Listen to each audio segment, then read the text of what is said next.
Guys, स्वागत है आप लोगों का मेरे और आपके एक प्यारे से YouTube channel spy study by Prem sir में। गाइज, आज का वीडियो है करंट इलेक्ट्रिसिटी चैप्टर का सेकंड टॉपिक भी है और नाम है मीटर ब्रिज। गाइज, पिछले वीडियो में हमने डिस्कस किया था व्हाइटस्टोन ब्रिज के बारे में, जो कि करंट इलेक्ट्रिसिटी का फर्स्ट वीडियो था। तो गाइज, आइए जानते हैं हम मीटर ब्रिज के बारे में।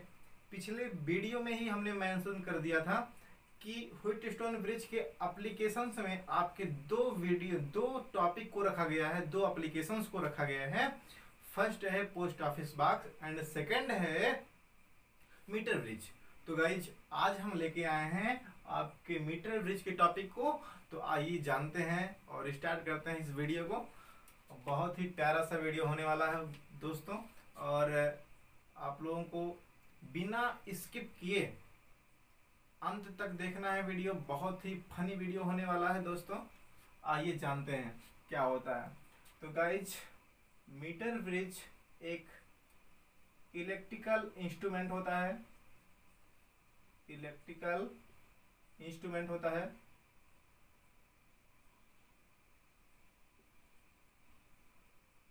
गाइज, आपके सिलेबस में इसका प्रैक्टिकल भी रखा गया है, इसका लैब भी आप लोगों को करना है।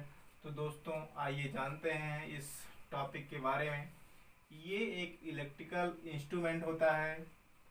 तो सर, क्या इसमें क्या वर्क होता है इसका? तो हम कहेंगे सर, इसका वर्क होता है to measure the value of unknown resistance means ये है कि किसी अज्ञात प्रतिरोध के मान को ज्ञात करने में इसका यूज किया जाता है, इसको प्रयोग में लाया जाता है। ये पूरी तरह से किस पर आधारित होता है, यानी इसका जो प्रिंसिपल होता है वो किस पर आधारित होता है? तो गाइज, इसका जो प्रिंसिपल होता है वो बैलेंस्ड व्हाइटस्टोन ब्रिज के प्रिंसिपल पर आधारित होता है। कैसे भैया, कैसे हम कह सकते हैं कि बैलेंस व्हाइटस्टोन ब्रिज की तरह व्यवहार करता है या उसके प्रिंसिपल पर कार्य करता है? तो ध्यान से देखने वाली बात है दोस्तों। आइए हम थोड़ा सा रिकॉलिंग कर लेते हैं एक बार व्हाइटस्टोन ब्रिज के बारे में। पिछले वीडियो में हमने मेंशन भी किया था। तो आइए, कुछ डायग्राम इस तरीके से हमने बनाया था वहाँ पे। ये आपका हो गया भैया डायग्राम। किसका सर? सर किसी और का नहीं, बस व्हाइटस्टोन का ही बना रहे हैं। तो गाइज, हमने बनाया था इसको इस प्रकार से, और हमने बताया था कि सर ये वाला टर्मिनल ये है आपका ए, और इधर वाला टर्मिनल आपका बी है। सर ये वाला सी था और ये वाला डी था। सर इसी सी और डी वाले पार्ट में ही सर हम क्या यूज किए थे? सर एक वायर यूज किया था। किसके साथ में सर? जी के साथ में, गैल्वेनोमीटर के साथ में सर। और यहाँ पर एक की को भी लगाया था हमने, और साथ में डी से कनेक्ट कर दिया था। बस हुआ क्या था इसमें? बैलेंस कब हुआ था ये ब्रिज? तो बैलेंस तब हुआ था सर जब इस पॉइंट का पोटेंशियल, यानी सी पॉइंट का पोटेंशियल और डी पॉइंट का पोटेंशियल क्या हो गया था? बराबर।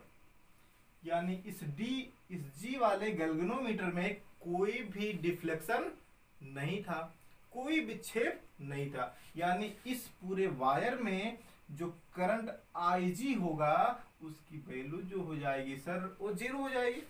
तभी तो होगा सर, जब इसमें कोई भी करंट फ्लो नहीं होगी, दैट इज कह सकते हैं कि सी पॉइंट और डी पॉइंट का जो पोटेंशियल होगा वो सेम हो जाएगा। पोटेंशियल सेम होने से गैल्वेनोमीटर में कोई भी डिफ्लेक्शन शो नहीं होगा।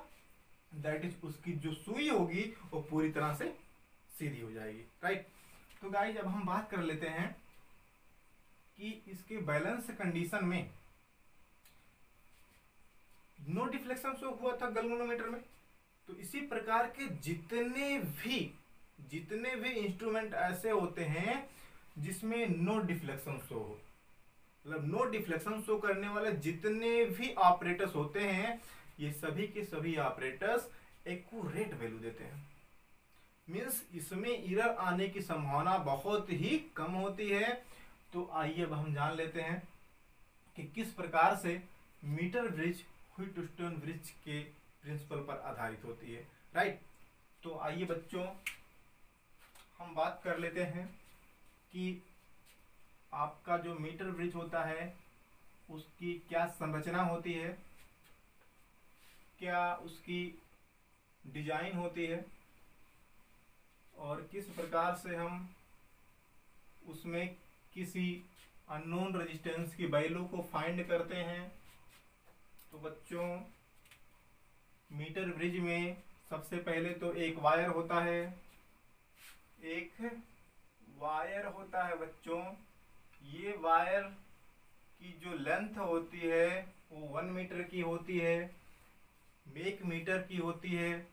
मीटर 1 मीटर की होने की वजह से ही शायद इस मीटर ब्रिज इसका नाम पड़ गया है, इस ब्रिज का नाम मीटर ब्रिज हो गया है क्योंकि इसमें 1 मीटर की वायर यूज में लाई जाती है। ठीक है बच्चों, तो 1 मीटर को हम 100 सेंटीमीटर भी राइट कर सकते हैं, बिल्कुल सर कह सकते हैं। तो गाइज मीटर ब्रिज में वायर कहाँ पे होती है सर? तो सर हम ध्यान से देखिएगा, आप लोग सर साहब लोगों थोड़ा ध्यान से देखिएगा। ये हो गई इसकी वायर, ये हो गई इसकी वायर, ये बन गई इसकी वायर। थोड़ा सा वायर के तरीके से नहीं दिख रहा, थोड़ा सा हम इसको डार्क कर देते हैं। ठीक है बच्चों, ये हो गया वायर। अब इस वायर की खासियत को पहले समझ लेते हैं। क्या ये वायर एक जनरल वायर होता है, एक सामान्य वायर होता है कहाँ पर एल्यूमिनियम के? तो नहीं बच्चों, ये वायर जो होता है एक टेम्परेचर इंडिपेंडेंट वायर होता है। मीन्स क्या? मीन्स ये कि इस पूरे ब्रिज में करंट फ्लो होगी, करंट इस वायर में भी फ्लो होगी। करंट में वायर फ्लो होने से सर इसमें हीट प्रोड्यूस होगी और जैसे ही हीट प्रोड्यूस होगी कुछ देर बाद इसका टेम्परेचर भी बढ़ने लगेगा। टेम्परेचर बढ़ने से इसकी रेजिस्टिविटी पर भी इफेक्ट पड़ेगी। रेजिस्टिविटी की घट या बढ़ सकती है सर। तो रेजिस्टिविटी घटने या बढ़ने से अननोन रेजिस्टेंस जिसकी वैल्यू हमें फाइंड करना है उस पर भी इफेक्ट पड़ने वाला है सर। उसमें भी एरर आ सकता है, संभावनाएं बढ़ जाती हैं एरर की। इसीलिए सर यहाँ पर हम क्या करते हैं, एक टेम्परेचर इंडिपेंडेंट वायर का यूज में लाते हैं और उस वायर का नाम सर मैंगनीज और कांस्टेंटन, ये 2 प्रकार के वायर हम इसमें यूज में ला सकते हैं। ये दोनों वायर एलॉयज होते हैं, मीन्स मिश्र धातु के बने होते हैं, मिश्र धातु के बने होते हैं सर। तो ये मिश्र धातु के बने होने के कारण इसमें कुछ अलग प्रॉपर्टी भी होती है कि ये जो है बहुत अधिक टेम्परेचर होने के बाद, बहुत देर के बाद यानी बहुत टाइम बीतने के बाद ही इस वायर में टेम्परेचर आगे बढ़ता है, यानी कि टेम्परेचर में इंक्रीमेंट होता है। तो गाइस इस प्रकार से हम कह सकते हैं कि ये जो वायर आपका होता है ये टेम्परेचर इंडिपेंडेंट होता है। इसलिए में लाते हैं हम ऐसे वायर, क्योंकि यहाँ पर हमारे ब्रिज में अननोन रेजिस्टेंस की वैल्यू पर कोई बहुत ज़्यादा एरर ना आ जाए, ऐसे में हम यहाँ पे यूज करते हैं। राइट, तो बच्चों अब हम बात कर लेते हैं कि इस वायर की और क्या खासियत होती है। तो और खासियत सर ये होती है कि ये वायर जो होती है आपकी, वो उसका प्रत्येक पॉइंट, चाहे यहाँ ले, चाहे यहाँ ले, चाहे यहाँ ले, चाहे यहाँ, चाहे जहाँ ले, ठीक, चाहे जहाँ पर भी हम लेते हैं उसकी सारी की सारी point same area of cross section वाली होनी चाहिए। मतलब प्रत्येक पॉइंट का एरिया ऑफ क्रॉस सेक्शन जो है वो सेम होना चाहिए। ठीक है, पता लगे यहाँ पतला यहाँ मोटा, यहाँ पतला यहाँ मोटा, इस तरह से उसकी रेजिस्टिविटी पर भी इफेक्ट पड़ता है।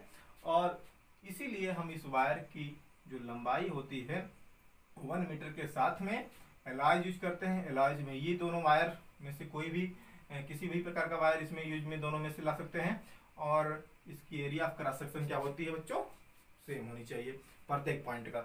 तो बच्चों ये हो गया आपका वायर की बात। अब इसमें क्या हम ऐड करते हैं इस वायर में, तो बच्चों यहाँ पे इस ब्रिज में एक यल के आकार की प्लेट लगी होती है। ये एक थिक प्लेट होती है, बहुत पतली प्लेट होती है, यल के आकार की प्लेट होती है बच्चों। सर इस प्रकार से होती है सर। ये तो आपका राइट साइड में, ठीक इसी प्रकार के आपका, ये तो लेफ्ट साइड में हो गया है, राइट साइड में भी इसी प्रकार का ही एक प्लेट होता है सर, कुछ इस प्रकार का सर। थोड़ा सा आप लोग ध्यान दीजिएगा साहब। तो बच्चों ये हो गया आपका दूसरा प्लेट जो कि राइट साइड में लगा हुआ है। दोनों की साइज बिल्कुल सेम होती है सर। और ये हो गया सर। तो ये प्लेटों की अगर बात कर लेते हैं तो किस धातु की, किस मेटल की प्लेट होती है, तो सर ये एक मेटालिक प्लेट होती है। क्या होती है सर, मेटालिक प्लेट होती है और कॉपर की बनी होती है। कॉपर का इसलिए यूज मिलाते हैं सर क्योंकि कॉपर एक बेस्ट कंडक्टर होता है, एक गुड कंडक्टर होता है इलेक्ट्रिक का, ठीक है।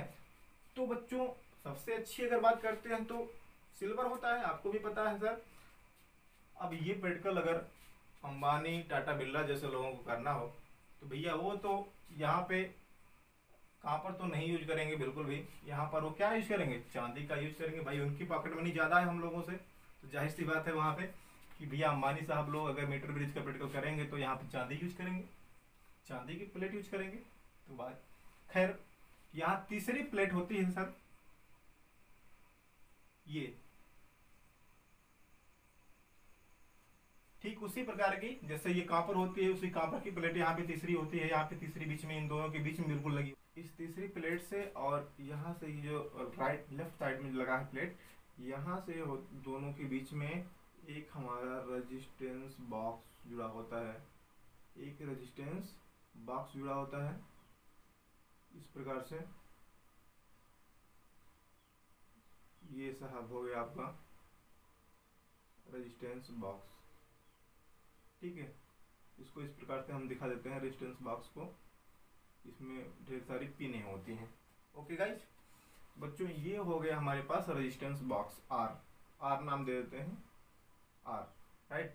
अब यहाँ इसके और इसके बीच में गाइज यहाँ पे एक रेजिस्टेंस होता है, ये हो गया आपका रेजिस्टेंस, ये जिसकी वैल्यू हमें ज्ञात करनी होती है, दैट इज अननोन रेजिस्टेंस यहाँ पे होता है आपका ये, इसको हम नाम देते हैं एस, राइट। यही रेजिस्टेंस होता है जो हमें मीटर ब्रिज में फाइंड करनी होती है जिसकी वैल्यू को, राइट। तो ये यस हो गया बच्चों, ठीक है। अब हम बात कर लेते हैं कि यहाँ पे हम बैटरी कहाँ पे लगाते हैं, इस ब्रिज में बैटरी कहाँ लगाते हैं साहब। तो ये पहला वाला आपका प्लेट हो गया, ये दूसरा वाला किनारे का जो प्लेट है, दोनों इनके बीच में बैटरी हमारी लगी होती है।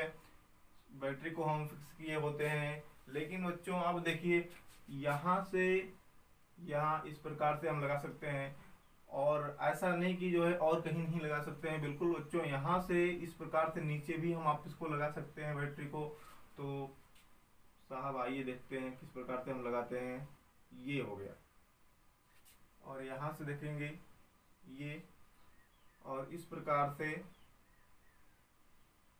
ये जो है बच्चों आपका हो गया, थोड़ा सीधा नहीं बन पा रहा है, ये हो गया आपका ये। यहाँ हम एक कुंजी लगा देते हैं, और जैसे ही इस कुंजी को क्लोज करते हैं हमारी सर्किट पूरी हो जाती है, और सर्किट में करंट फ्लो होना शुरू हो जाता है साहब। ये हो गया बच्चों बैटरी, और यहाँ से इस बैटरी में इधर की साइड में भी क्या कर देते हैं, इसको जोड़ देते हैं। ठीक, ये संरचना होगी। अब इसको हम मान लेते हैं बैटरी ई है, ठीक है, ये कुंजी के है, जिससे हम इसमें करंट फ्लो कराएंगे। ठीक है बच्चों, करंट की डायरेक्शन किस प्रकार से होगी, इसको हम क्लोज करेंगे, करंट इधर से इधर की तरफ फ्लो होगी, राइट। तो बच्चों ये सबसे पहले यहाँ से होके प्लेट में आएगी, ठीक है। तो बच्चों यहाँ पे एक काम और हम कर देते हैं कि इस तीसरी प्लेट के बीच से और इस वायर को कनेक्ट करने के लिए हमारे पास एक गैल्वेनोमीटर होता है, एक गैल्वेनोमीटर होता है, ये गैल्वेनोमीटर हो गया। और इसके साथ में हम इसको यहाँ पे लास्ट में किनारे की साइड में यहाँ पे एक जॉकी की यूज करते हैं। जॉकी की यूज क्या होता है, यहाँ पे हम एक जॉकी यूज करते हैं। जॉकी क्या होता है सर, तो जॉकी सर एक ऐसा सिस्टम होता है इसमें कि हम इस वायर पर, इस गैल्वेनोमीटर की जो वायर है, इसको इस वायर पर स्लाइड करा सकते हैं। लेकिन हमें स्लाइड वायर पर नहीं कराना है, इसके किनारे बने हुए पोर्शन पर करवाना है। और इस जॉकी की को हमें प्रेस करके आगे की तरफ नहीं बढ़ाना है, नहीं तो ऐसा हो सकता है बच्चों कि लैब में हम पहुंचे और या आप पहुंचे तो क्या होता है, बच्चे बहुत ही शरारती होते हैं, कोई चीज स्लाइड करने वाला पा गए तो बस यहाँ पकड़े, इसको ऐसे ऐसे करना शुरू कर दिए, तो पता चलता है क्या कि इस वायर जो है, वायर पर जो है दाब पड़ने से वायर छिल जाता है, या उसकी रजिस्टिविटी जो है घटने या बढ़ने के चांसेस बहुत ज़्यादा हो जाते हैं। और इस प्रकार से हमारे जो हमारा एक्सपेरिमेंट होता है उसमें एरर आ जाता है। तो बच्चों ऐसा नहीं करना है, हमने same area of cross section मान रखा है पहले से वायर का, इसलिए वायर से कोई भी छेड़खानी नहीं चलेगी भैया। तो बच्चों ये हो गया हमारी जॉकी की, जो कि हम इस वायर पर स्लाइड करा सकते हैं। अब स्लाइड क्यों कराते हैं अभी हम बाद में बताते हैं। इसको एक स्थान पे यहाँ लाएं, फिर यहाँ लाएं, फिर यहाँ लाएं, कहीं भी आप इस वायर को, इस वाले वायर को जो आपकी ये गैल्वेनोमीटर जिसमें सेट है, इसको आप कहीं भी इसके वायर किसी पॉइंट पर ले जा सकते हैं जॉकी की सहायता से, राइट। तो बच्चों हो गया हमारा ये जॉकी की। अब हम बात कर लेते हैं बच्चों की इसमें करंट कैसे फ्लो होता है। तो यहाँ से सर्किट पूरा हुआ, करंट यहाँ फ्लो होना शुरू हो गया, ठीक है। तो आइए हम जानते हैं यहाँ पे कि और क्या होता है इस ब्रिज में। तो बच्चों यहाँ एक चीज और होता है, ये ठीक है, ये आपका हो गया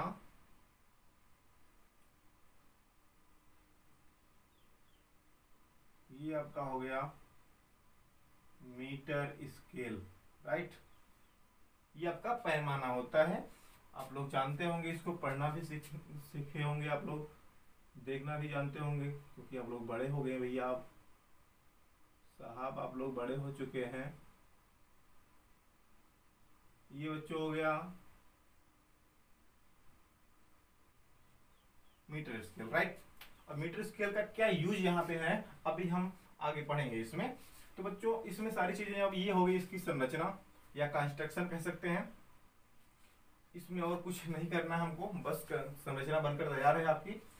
तो आइए हम जानते हैं किस प्रकार से ये वर्क करता है, ठीक है। इस प्रकार से हमें अननोन रेजिस्टेंस की वैल्यू मिलेगी साहब, इसकी चर्चा कर लेते हैं। तो बात करते हैं, इसमें एक नल पॉइंट होता है, नल पॉइंट, या ये क्या है, एक नया वर्ड आ गया आपके सामने बच्चों, ये एक नया वर्ड आ गया आपके सामने। तो क्या होता है नल पॉइंट। तो नल पॉइंट को बहुत ही अच्छे समझना है आपको, ये वर्ड जो है आपका कुछ नया दिख रहा है। तो गाइज नल पॉइंट इस वायर पर, ये जो वायर है 1 मीटर की ब्रिज में, इस 1 मीटर के वायर पर एक ऐसा पॉइंट होता है जिसमें जॉकी की को उस पॉइंट पर रखने पर इस गैल्वेनोमीटर के अंदर नो डिफ्लेक्शन आने वाला है, यानी कोई भी छेद नहीं आएगा। तो ये पोजीशन होती है किसी नल पॉइंट की इस वायर पर, राइट। आपको समझ में आ गया होगा कि नल पॉइंट एक ऐसा पॉइंट होता है इस वायर पर जहां पर इस जॉकी को रखने पर गैल्वेनोमीटर के अंदर कोई भी करंट, हम कह सकते हैं इस वायर में कोई भी करंट फ्लो नहीं होती है, या जो आपकी गैल्वेनोमीटर है उसकी सुई जो होती है वो सीधी हो जाती है, राइट। यानी कि इसमें कोई करंट फ्लो नहीं होती है, यानी दैट इज आईजी का वैल्यू, आईजी की जो वैल्यू होती है वो 0 हो जाती है, ठीक। तो हम समझ ले रहे हैं कि हमारी जो ये वायर है जो कि जहां पे लगा है उस पॉइंट को अगर हम डी बोल दें, ठीक है, और ये वायर जहां से जुड़ा हुआ है इसको अगर हम सी बोल दें यहाँ बीच में, और ये वायर की लेंथ हम मान लेते हैं, ये वायर जो है हमारा ए बी है, ठीक है, ये वायर ए बी है। और बच्चों हम इसका नामकरण कर लेते हैं आर और एस, तो हो ही गया है ऑलरेडी। अब हम यहाँ बात कर लेते हैं कि इस पॉइंट को हम मान लेते हैं ए बी सी डी हो गया है, तो ये हो गया आपका ई, ये हो गया है एफ जी एच आई और यहाँ पे जे, राइट। बच्चों ये हमारे पास हो गया, इसकी कंस्ट्रक्शन बनकर तैयार है पूरी तरह से। तो चाहे इस पॉइंट को हम रहने देते हैं, कोई बात नहीं, ये पॉइंट जरूरी नहीं है जहां से आपकी बैटरी कनेक्ट होती है, ठीक है। तो इस प्रकार से एफ जी एच आई हो गया आपके पास, ठीक। तो बच्चों ये इसकी कंस्ट्रक्शन बनकर तैयार है हमारे पास, और अब हम इसमें देख लेते हैं कि वर्क कैसे करता है ये, ठीक है। नल पॉइंट की भी बात हो गई। तो कभी कभी एग्जामिनर पूछ लेता है कि नल पॉइंट क्या होता है, वाइवा का क्वेश्चन है कि नल पॉइंट मीटरवेज में क्या होता है। तो बच्चों बहुत आसानी से आपको बताना है, जिस प्रकार से हम आपको भी बताए हैं। तो आइए हम बात कर लेते हैं अब किस प्रकार से इसकी वर्किंग होती है, और वर्किंग के साथ ही हम जो है इसके फार्मूले को भी डिस्कस कर लेंगे, ठीक। बच्चों ये हो गया इसकी वर्किंग। अब बहुत ध्यान से समझना है आपको किस प्रकार से इसकी वर्किंग होती है, अच्छे समझना। तो गाइज ये जैसे ही बैटरी करंट फ्लो करना शुरू करती है, दैट इज के को हम कनेक्ट कर देते हैं, तो सर्किट पूरा होते ही यहाँ से करंट चलना शुरू हो जाता है। करंट यहाँ चलते हुए यहाँ पहुँचता है, इस प्लेट में पहुँचता है, और हम देख रहे हैं रेजिस्टेंस बॉक्स से होते हुए इधर की तरफ। और अब हम बात करते हैं कि क्या सी की पोटेंशियल डी की पोटेंशियल से इक्वल है। तो स्टार्टिंग में तो इक्वल नहीं होगा गाइज, क्यों नहीं होगा, क्योंकि सर हमने बताया कि यहाँ पे अभी चौकी की नल पॉइंट पर नहीं है, अभी चौकी की नल पॉइंट पर नहीं है, हमको नल पॉइंट पर लाना है बच्चों। तो लाना है बच्चों, तो किस प्रकार से नल पॉइंट को खोजते हैं इसकी बात कर लेते हैं पहले, ठीक। तो नल पॉइंट को खोजने के लिए सबसे पहले हम इस जॉकी की को यहाँ लाते हैं, और पैमाने का देखो यूज आ गया है कि पैमाना पर देखते हैं कि जॉकी किस टाइम प्रेजेंट टाइम में कहाँ पर है। उस पॉइंट को पहले हम नोट कर लेते हैं। हो सकता है ये आपकी 40 पर हो सकता है ये आपकी 40 पर हो, ठीक है। और जो आपका गैल्वेनोमीटर है उसमें जो डिफ्लेक्शन शो कर रहा है वो इस डायरेक्शन का शो कर रहा है, ठीक। अगर ये 40 पर है डायरेक्शन इसका गैल्वेनोमीटर का इस प्रकार से, यानी उसमें भी डिफ्लेक्शन शो कर रहा है। तो गाइज आगे हम बढ़ेंगे, जैसे 41 पहुंचेंगे फिर भी इसी डायरेक्शन में, 42 पर पहुंचेंगे फिर भी इसी डायरेक्शन में, 43 पर पहुंचेंगे फिर भी इसी डायरेक्शन में, 44 में जैसे पहुंचेंगे तुरंत इसका डायरेक्शन जो है वो चेंज हो जाएगा और इस डायरेक्शन का हो जाएगा, यानी इसके विपरीत डायरेक्शन हमको मिल जाएगा। तुरंत हम समझ जाएंगे कि हमारा जो नल पॉइंट है वो इस 40 और 44 के बीच में होने वाला है।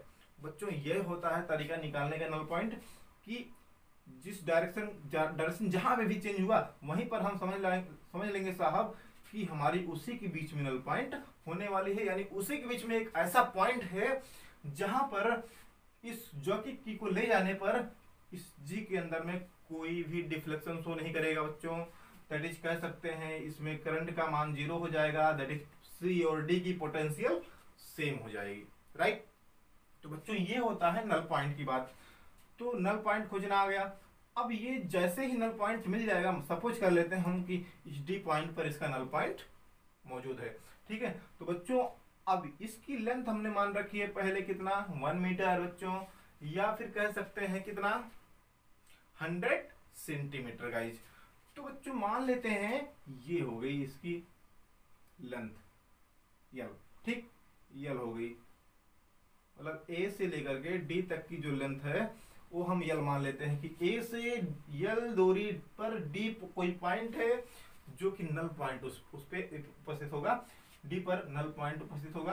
तो गाइस हम सपोज कर लेते हैं कि यल है, तो सर यहाँ पे कितनी डिस्टेंस बचेगी, तो कहेंगे सर 100 माइनस यल ही तो बचेगी भैया, 100 माइनस यल बचेगी सर, तो 100 माइनस यस यल बचेगी सर।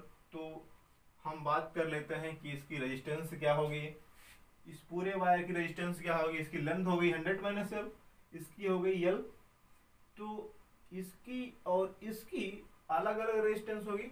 बच्चों कोई भी वायर हो उसका अपना कुछ तो रेजिस्टेंस होता होगा, बिल्कुल सर। तो सर यहाँ पे इस वाले पार्ट डीबी वाले पार्ट की क्या रेजिस्टेंस होगी, या एडी वाले पार्ट की क्या रेजिस्टेंस होगी, इसकी हम बात कर लेते हैं। तो गाइज हम सपोज करते हैं पहले, सपोज माना इस पूरी वायर एबी के यानी पूरे वायर के पर एकांक लंबाई यानी पर यूनिट लेंथ की रेजिस्टेंस अगर स्मॉल आर ओम पर सेंटीमीटर हो, भाई ये सेंटीमीटर में कितना होगा, 100 होगा, इसीलिए यहाँ पे यल है, यहाँ 100 माइनस यल है, इसको हम अभी सेंटीमीटर में डिवाइड किए हुए हैं, ठीक बच्चों। तो ये हो जाएगा अगर हम सपोज करते हैं कि वायर के पर एकांक लंबाई का रेजिस्टेंस अगर आर ओम पर मीटर हो, स्मॉल आर ओम पर मीटर हो, या पर यूनिट लेंथ की जो रेजिस्टेंस है वो आर ओम पर मीटर हो या आर ओम पर सेंटीमीटर हो, तो इस एडी यानी कि यल लेंथ जिसकी है, इस वायर की रेजिस्टेंस क्या होगी इस बच्चों, तो हम कह सकते हैं कि इसकी रेजिस्टेंस हम अगर सपोज कर लें कि ये आर ए डी होगा, यल लेंथ वाली जो वायर है इसकी रेजिस्टेंस अगर हम सपोज कर लें कि ये आर ए डी होगा, तो सर यहाँ पे आर ए डी की वैल्यू कितनी आएगी, यानी इस रेजिस्टेंस की वैल्यू कितनी आने वाली है, तो पर यूनिट लेंथ की आर है, इसलिए पूरी यल लंबाई वाली जो हमारी वायर होगी उसकी जो रेजिस्टेंस होगी उसकी बच्चों हो जाएगी आर इंटू यल, राइट। ये हो गया आपका क्वेश्चन नंबर फर्स्ट। ध्यान देना है सर, यहाँ पे कोई गड़बड़ी नहीं होनी चाहिए, नहीं तो प्रॉब्लम आ जाएगी। पर यूनिट लेंथ की जो आपकी रेजिस्टेंस है उसको हम सपोज करें हैं आर होगा, आर ओम पर सेंटीमीटर, तो जो यहाँ पर हम यल के लिए निकालेंगे, यल लेंथ के लिए अगर हम निकालेंगे तो सपोज कर लेते हैं ये आर ए डी होगा रेजिस्टेंस, तो ये बराबर हो जाएगा आर इंटू यल के। ठीक उसी प्रकार से हम इस ब्रांच का निकाल लेते हैं, इस ब्रांच की क्या होगी रेजिस्टेंस, अगर इसको हम सपोज कर लें कि इसकी रेजिस्टेंस जो है वो आर डीबी होगी, तो बच्चों यही आर डीबी इक्वल टू कितना हो जाएगा, तो कहेंगे सर ये जो है इसी प्रकार जैसे ये हुआ आर इंटू यल, इसी प्रकार से ये हो जाएगा आर इंटू 100 माइनस यल। बिल्कुल सही है बच्चों, ये हो जाएगा आपका, ठीक है। तो आपका ये हो जाएगा रेजिस्टेंस दूसरे ब्रांच का, इस वाले ब्रांच का। तो अब बहुत ही सिंपल है, अब वो मिलने जा रहा है जिसको हमें तलाश है बच्चों। क्या मिलने जा रहा है सर, हम कहेंगे सर आपकी अननोन रेजिस्टेंस की वैल्यू आने वाली है। तो गाइज देखिए यहाँ पर नल पॉइंट ही मिल गया है, यानी इसमें आई जी की जो वैल्यू है वो 0 आ गई है। दैट इज अब हम कह सकते हैं सर कि अब इस मीटर ब्रिज को हम हॉट स्टोन ब्रिज बनाने की कोशिश करेंगे। तो आप कहेंगे सर यहाँ पे तो 4 रेजिस्टेंस नहीं है, उसमें 4 रेजिस्टेंस होते थे, यहाँ तो नहीं दिख रहा है, तो सर दिख रहा है बच्चों, थोड़ा सा देखने की अच्छे से जरूरत है। तो आइए हम बात कर लेते हैं कि कैसे हम बनाएंगे Wheatstone bridge, balance Wheatstone bridge कैसे बनाएंगे।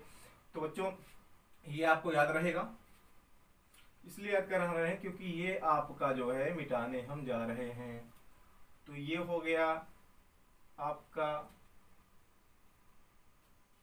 Wheatstone bridge. अगर इस पॉइंट को ए मान लें, यहाँ बी मान लें, ठीक है, यहाँ सी मान लें और यहाँ डी मान लें, राइट। अब हम बात कर लेते हैं कि इस एडी के बीच में कौन सी रेजिस्टेंस है। तो कहोगे आप तो सर दिखाई नहीं दे रहा। हम बोलेंगे सर ये क्या है, ये रेजिस्टेंस बॉक्स कहाँ पे लगा है। तो कहेंगे सर ये तो ए और सी के बीच में है, बिल्कुल सही है। यानी ए और सी के बीच में आपका रेजिस्टेंस बॉक्स है, ठीक है, इस प्रकार से, यानी आर है, राइट। और सर ए से डी वाले के बीच में कौन सी रेजिस्टेंस है बच्चों, तो आप कहेंगे यल वाली है। दैट इज हम इसको सपोज कर रखे हैं कितना बच्चों, ये, ठीक है। अभी हम इसको मिटा देते हैं और ये हो गया आपका डी, और इसको हम बोले थे आर ए डी। क्लियर है? ओके बच्चों, यहां देख लेते हैं डी से डी के बीच में। तो साहब यहां से इसके बीच में जो आपका लगा हुआ है वो आपका अननोन रेजिस्टेंस ही तो है।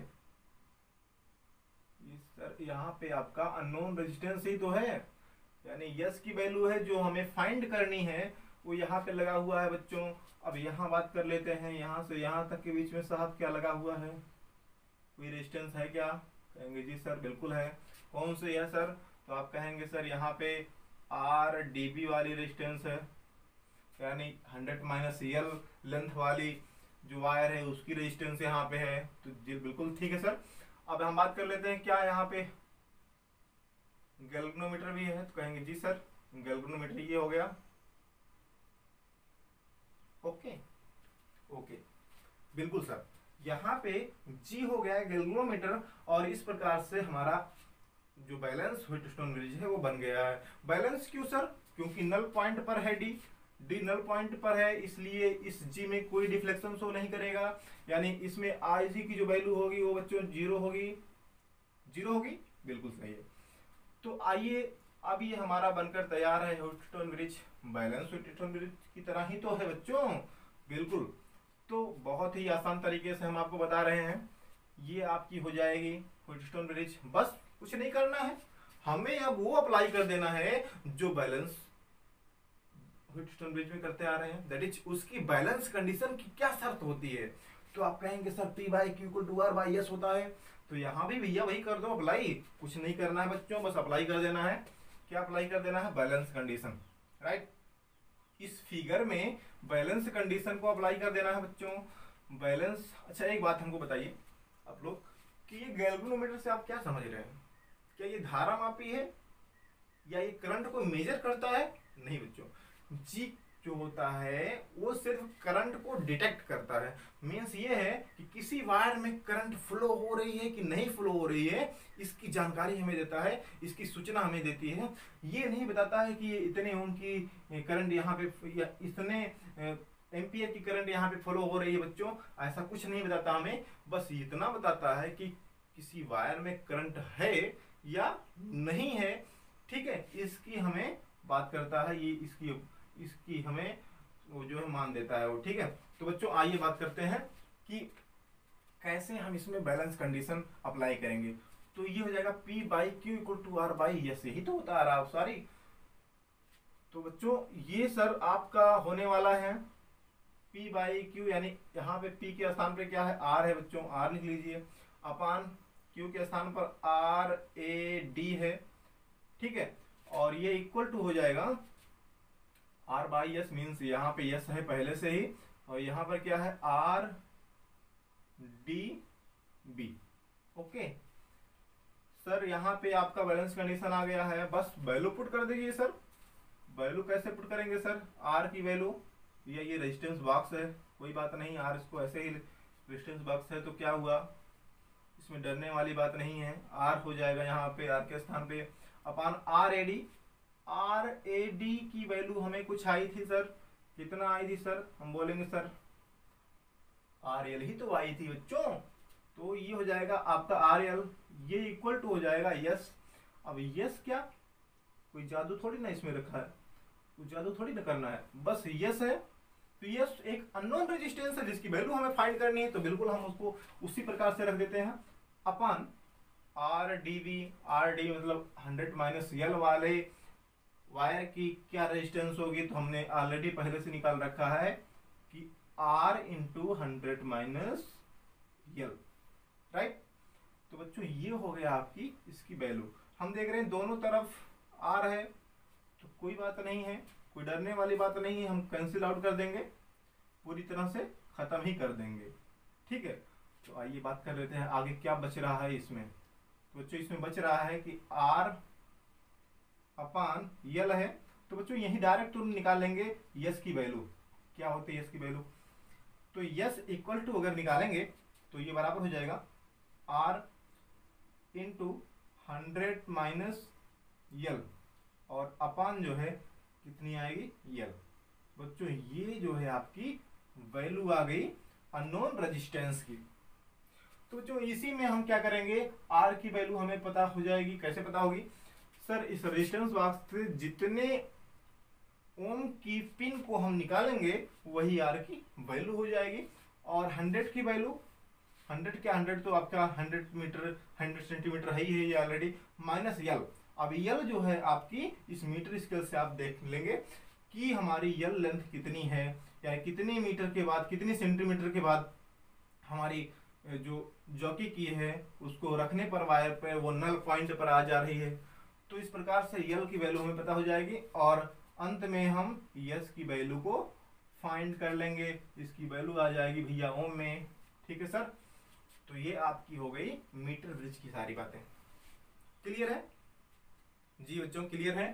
तो सर यहाँ पे हम थोड़ा सा और बात कर लेते हैं कि सर यहाँ पे आपका जो एरर होता है, क्या एरर आता है कि नहीं आता है। तो बोलेंगे सर जितने भी इंस्ट्रूमेंट होते हैं सभी में कुछ ना कुछ एरर तो जरूर आता है। तो एरर अगर आता है तो कैसे आता है सर, उस एरर को क्या बोलते हैं, क्या नाम देते हैं बच्चों। तो बहुत ही सिंपल है सर, हमने यहाँ देखा कि ये जो प्लेट लगाए हैं यहाँ पे, ये जो तीनों प्लेट लगी हुई हैं, क्या इन प्लेटों की गणना हम इस कैलकुलेशन में कर रहे हैं। तो कहेंगे सर बिल्कुल नहीं कर रहे हैं, भले क्यों ना ही ये पतली प्लेटें हों, इसका अपना तो कुछ रेजिस्टेंस जरूर होगा।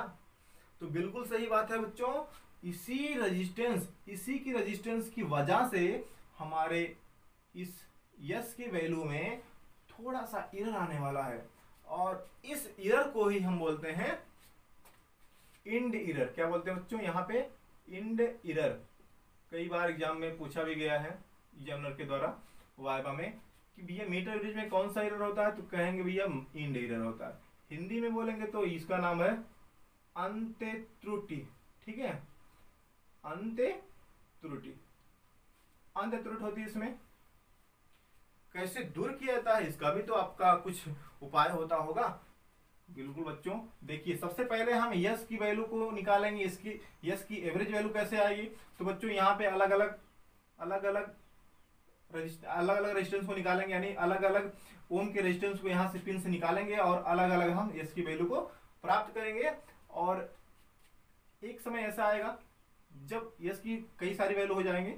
एवरेज वैल्यू निकालने के लिए हम यस को और आर को आपस में चेंज भी कर सकते हैं, यस को लाके यहाँ सेट कर दें और आर को यहाँ सेट कर सकते हैं, जिससे आपकी जो एरर है उसमें थोड़ा सा उसको एक्यूरेट करने में मदद करेगी ये चीजें आपकी, कि इसको यहाँ ला के सेट कर दे, इसको यहाँ, जिससे क्या होगा कि इसकी और इसकी जो भी रेजिस्टेंस होंगी उसको कवर कर लेगा वो, ठीक है, और त्रुटि में जो है थोड़ा सा कमी करेगा। तो इस प्रकार से जो वैल्यू आई आपकी वो एक प्योर वैल्यू आ जाएगी। तो बच्चों ये हो गया। अब इंड एरर की बात कर लेते हैं। इंड एरर जो है आपकी पूरी तरीके से अगर समाप्त करना हो तो आपका एक दूसरा ब्रिज आ जाता है बच्चों, उसका नाम है Carey Foster bridge. Carry Foster bridge से ही जो है आप इंड एरर को पूरी तरह से खत्म कर सकते हैं। इसीलिए कहा गया है Carey Foster bridge is better than metre bridge, right. वो आपका जो कैरी फास्टर ब्रिज होता है वो मीटर ब्रिज से अच्छा माना जाता है, यानी उसकी जो वैल्यू होती है वो थोड़ा सा और अच्छे से उसको निकाल पाता है, ठीक है। तो गाइस ये हो गया आपका मीटर ब्रिज। अब इसमें कोई प्रॉब्लम आपको नहीं होनी चाहिए, ना तो हम होने ही देंगे बच्चों। तो इस प्रकार से आपका हो गया ये पूरा पूरा कंप्लीट। तो ठीक है बच्चों, आज के वीडियो में बस इतना ही। फिर से मिलेंगे हम नेक्स्ट वीडियो में।